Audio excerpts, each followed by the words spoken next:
नमस्कार मित्रांनो, आजचा विषय आहे तो संतांविषयी आहे की आजच्या जगामध्ये आपण बघतो लोक खूपच हैराण झालेले आहेत. तणावाने खूप हैराण झाले आहेत. कुठल्या ना कुठलं टेन्शन सतत चालू असतं. आपण 15 नाही 20 दिवस नाही गेले का काहीतरी आलं टेन्शन आणि मग आपण ते कसं सोडवं ह्याच्यामध्ये आपण बुडून जातो आणि आपण दुःखी होत असतो, निराश होतो. काही जण डिप्रेशन मध्ये जातात, काही तर आत्महत्या सुद्धा करतात त्या संकटाने.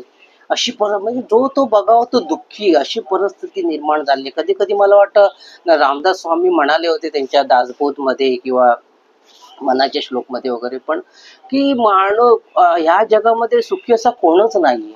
आणि ते आता जर पाहिली परिस्थिती तर आपल्याला ते खरं वाटावं लागतं. जगी सर्व सुखी असा कोण आहे, विचारी मना तोची शोधून पाय. ह्या श्लोकामध्ये बघा तिने सरळ सरळ सांगितले या जगामध्ये सुखी असा कोणच नाही. आणि ते खरंच आता वाटायला लागले. पूर्वी तरी कदाचित असतील, त्यांनी खूप काळा 400 वर्षापूर्वी असे ते म्हणाले होते. मग त्यावेळी तर कदाचित सुखी असतील, पण आताच्या काळात खरोखरच माणूस दुःखीच आहे. त्याला सारखे कसले ना कसले प्रश्न, अडथळे, म्हणजे जीवन सुखाने जगताच येत नाही अशी परिस्थिती. कसले ना कसले प्रॉब्लेम चालूच असतात. त्यासाठी मी असं ठरवलं की आपण काहीतरी असं चांगलं चांगलं सांगू, की लोकांची चिंता काळजी कमी होईल, थोडीशी दूर होईल. या दृष्टीने मी काही ना काही असे चांगले व्हिडिओ आणत असतो, ज्यांनी लोक सुखी होतील. तर आजचा असाच व्हिडिओ, जे एक संत होते त्यांनी गुरूंची भक्ती आयुष्यभर केली. दुसरं त्यांनी काहीच केलं, फक्त दत्त गुरूंची भक्ती केली, लोकांमध्ये प्रचार आणि प्रसार केला आणि लोकांना दत्त गुरूंचा महिमा त्यांनी सांगितला की तुम्ही सुद्धा अशी भक्ती करा, मग तुमची दुःख दूर होतील, तुमचे प्रॉब्लेम सॉल्व्ह होतील, तुमची संकट निघून जातील. कारण त्यांनी स्वतः त्याचा अनुभव घेतला होता. म्हणून ते आपल्याला सांगतात काय, तुम्ही दत्तगुरूंची भक्ती करा. नुसतं देवळात जाऊन पाया पडणे म्हणजे दत्तगुरूंची भक्ती नाही.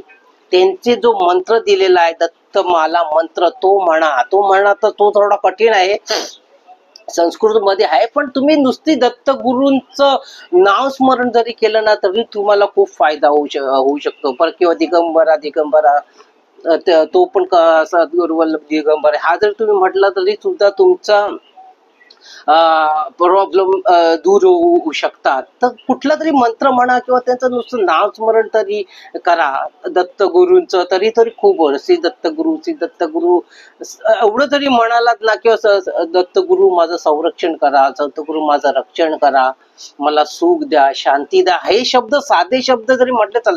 असं नाही का ते कठीणच मंत्र म्हणायला पाहिजे. त्या कठीण मंत्रांचे संस्कृत मध्ये मंत्र असतात, त्यांना फक्त आपल्याला मराठीमध्ये भाषांतर करून म्हणायचं असतं. ते एवढं आपल्याला जमलं तरी खूप आहे. आपल्याला वाटतं का ते संस्कृत आहे ते खूप कठीण, आपल्याला उच्चार करता येत नाही, कारण हल्ली आपण संस्कृत शिकत नाही. पण तुम्ही त्याचा मराठीमध्ये अर्थ बघून तो लिहून काढून मग तो जरी तुम्ही म्हटला तरी खूप झाला. तर तुम्ही असं म्हणलं दत्तगुरू मला सुख द्या, शांती द्या, समाधान द्या, असं जरी रोज म्हटलं, 1 माळ 2 माळ 3 माळा जेवढे जमेल तेवढ्या माळा जरी तुम्ही म्हटल्या तरी सुद्धा तुम्हाला त्याचा खूप फायदा होऊ शकतो.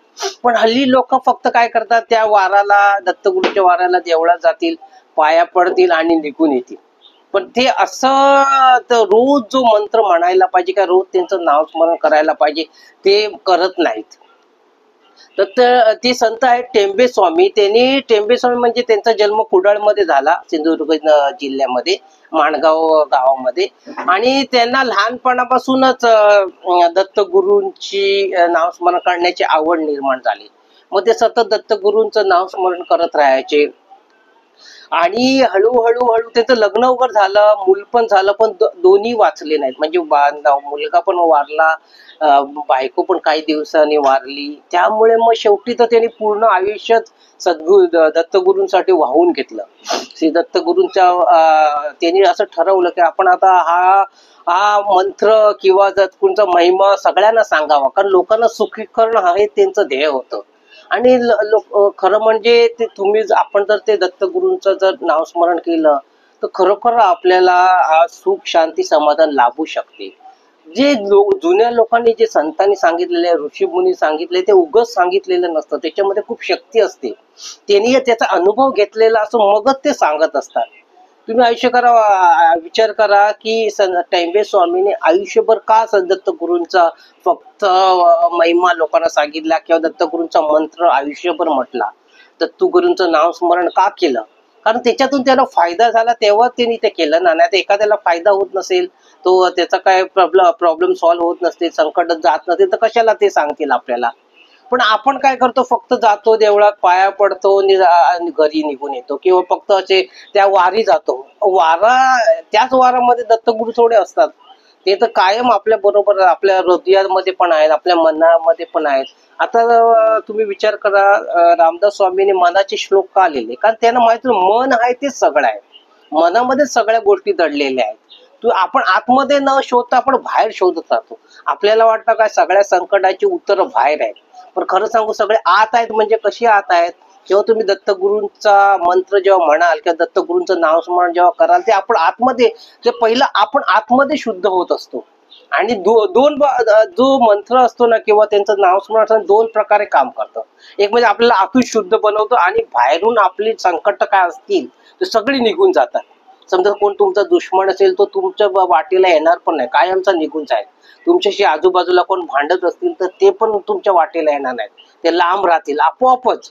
त्या दत्तगुरूंच्या नुसत्याच नाम स्मरणाने सगळं वातावरण शुद्ध होत जातं, बाहेरून शुद्ध होत जातं आणि आतून आपण शुद्ध होत जातो. आपली वृत्ती बदलत जाते. आपण सुद्धा समजा कोणाचा वाईट करत असतो तर ते आपण करत नाही. जर आपण रोज दत्तगुरूंचं स्मरण जर करू तर आपण दुसऱ्याचं वाईट कधीच करणार नाही. आपण लोकांचं भलं व्हावं या दृष्टीनेच आपण बघत राहू. म्हणून मी तुम्हाला आज त्यासाठीच सांगतो की दत्तगुरूंचं नाव स्मरण करणं खूप आवश्यक. त्यांचं मंत्र म्हणा, मंत्र कठीण वाटत असेल तर त्यांचं नाव स्मरण करा. तुमच्या जेव्हा संकट येईल तेव्हा दत्तगुरूंना विनंती करा, त्यांना सांगा माझं हे संकट दूर कर. आपण त्यांच्याकडे मागणं ह्याच्यात काही वाईट नाहीये. आपण जसे आई वडिलांकडे काही ना मागत असतो, लहानपणी मोठेपणी पण मागत असतो, तसेच दत्तगुरु हे आपले आई वडील आहेत असे समजून त्यांच्याकडे मागा. जेव्हा तुम्ही मागाल ना, आपोआप तुमच्या इच्छा पूर्ण होतील, तुमची संकट दूर निघून जातील. पण केव्हा? जेव्हा तुम्ही त्यांचं नाव स्मरण कराल तेव्हा. तुम्ही म्हणाल मी आपला कधीतरी संकट आला आणि मी म्हणेन दत्तगुरु मला मदत करा किंवा माझं रक्षण करा, तर तसे ते करणार नाही. कधीतरी तुम्ही त्यांना हाक मारलं तर कधी म्हणणार नाही, किंवा वाराला जाऊन फक्त त्यांच्या पाया पडले त्यांनी काही होणार नाही. रोज नित्य नेमाने जेव्हा तुम्ही त्यांचं नाव स्मरण करा, 1 माळ करा, 2 माळ करा, 3 माळ करा, सकाळी उठल्यावर करा, आंघोळ झाल्यावर करा किंवा झोपताना करा, कधीही करा, दिवसभरात जेव्हा वेळ मिळेल तेव्हा करा. पण ते करणं आवश्यक आहे, तेव्हा त्याचा फायदा होत असतो. हे मंत्र असतात ना किंवा हे नामस्मरण जे असतं ते कसं काम करतं, ते 2 प्रकारे करत असतं. जे व्हायब्रेशन असतात ना, जे आपण जे म्हणतो ना, आता तुम्हाला माहित असेल ऋषीमुनीने जे संस्कृत मधले जे मंत्र आहेत त्यांचे एक वेगळ्या प्रकारे उच्चार सांगितलेला आहे. तो उच्चार का सांगितला? जेव्हा जसे तुम्ही उच्चार करता तसे त्या प्रकारचे व्हायब्रेशन तयार होत असतात, आणि ते व्हायब्रेशन जे असतात ते आपल्याकडे चांगल्या गोष्टी खेचत असतात. तुम्ही जे म्हणता त्याप्रमाणे होत असतात. तुम्ही समजा एखाद्याला शिव्या गाळी करायचा, मनामध्ये सतत तेच म्हणत, वाईट म्हणत असेल, तर वाईटच परिस्थिती निर्माण होत जाणार आहे. कुठून ना कुठून वाईटच गोष्टी तुमच्याकडे येणार आहे. तसंच हे आहे. तसं तुम्ही नामस्मरण कराल दत्तगुरूंचं, तसं हळूहळू तुमच्याकडे चांगल्या गोष्टी खेचल्या जातात. हा नियम आहे निसर्गाचा, पण ते लोकांना माहित नाहीये. जे आपण म्हणतो, जे आपण मनामध्ये विचार करत असतो तशा गोष्टी आपल्याकडे येत असतात. जेव्हा तुम्ही दत्तगुरूंचं नामस्मरण करता, या अर्थ तुम्ही त्यांचं ते दिव्य नाम म्हणत असता रोज. जेव्हा दिव्य नाम तुम्ही म्हणता तेव्हा ते आणि आपल्याला माहित आहे जेव्हा हे मी म्हणेन तेव्हा माझं सगळं संकट दूर होणार आहे, तर आपोआपच संकट लांब पळून जातात. कोण तुम्हाला त्रास द्यायला येणार नाही जेव्हा तुम्ही ते म्हणाल रोज. पण रोज म्हणत ती भक्ती वाढवली पाहिजे. जशी जशी ते आपण वाढवत जाऊ तशी तशी त्याचा जास्त आपल्याला लाभ होत जातो. सुख शांती समाधान आपल्या जीवनात यायला लागतं. आपण सुखी होऊ लागतं. आपली मुलं बाळ वाईट मार्गाला जात नाहीत. कुठले आजारपण असली तर ती बरी होतात वगैरे. खूप मार्गाने आपण शांत होत जातो. आणि ते शांत होत जातो, सुख मिळत जातं, समाधान मिळत जातं, म्हणून ते करायला पाहिजे. म्हणून टोंबे स्वामींनी आपल्याला आयुष्यभर त्यांनी फक्त दत्तगुरूंची सेवा केली आणि श्री दत्तगुरूंचा महिमा लोकांना सांगितला, दत्तगुरूंचं नामस्मरण करण्यास लोकांना सांगितलं. ते त्यांनी अनेक पुस्तकं लिहिली आहेत. इथे बघा, श्री दत्त पुराण त्यांनी लिहिलं, सप्तशती गुरुचरित्र त्यांनी लिहिलं, सत्य दत्त व्रत त्यांनी लिहिलं, ही पुस्तकं लिहिली, दत्त लीलामृत त्यांनी लिहिलं. म्हणजे तुम्ही विचार, आता सर्व त्यांनी मोठमोठी पुस्तकं त्यांनी लिहिली आयुष्यभर. आणि त्याचबरोबर दत्तगुरूंची महिमा लोकांना सांगितलं, दत्तगुरूंचं नामस्मरण लोकांना सांगितलं का तुम्ही म्हणा तर तुम्ही सुखी व्हाल. हे बघा, कुठलीही गोष्ट काहीतरी केल्याशिवाय काहीच मिळत नसतं. लोकांना कसं असतं, जायला एकदा गेलं देवळात, पाया पडलं झालं, असं नाही होत. असं तुम्हाला त्या गोष्टीचा जे सुख समाधान शांती येणारच नाही तुमच्या. तुम्हाला थोडी मेहनत करावीच लागेल. रोज 10-15 मिनिटं बसून दत्तगुरूंचं नामस्मरण करावं लागेल. रोज तुम्ही कुठेही असाल, एक सवय लावावी लागेल ते आपल्या जिभेला, आपल्या मनाला, त्या दत्तगुरूंच्या नामस्मरणाची. जेव्हा तुम्ही मी तर म्हणतो, मंत्रापेक्षा दत्तगुरूंचं नामस्मरण खूप सोपं आहे. सोपं आहे, त्यामुळे आपल्याला कंटाळा येणार नाही. दत्त मंत्र कसा थोडा कठीण असतो, तो म्हणायला कदाचित आपण कंटाळू पण शकतो. त्यापेक्षा नामस्मरण करा. नामस्मरण शक्ती जेव्हा तुम्ही करता, ते व्हायब्रेशन प्रत्यक्षात दत्तगुरूंकडे जाऊन पोहोचत असतात.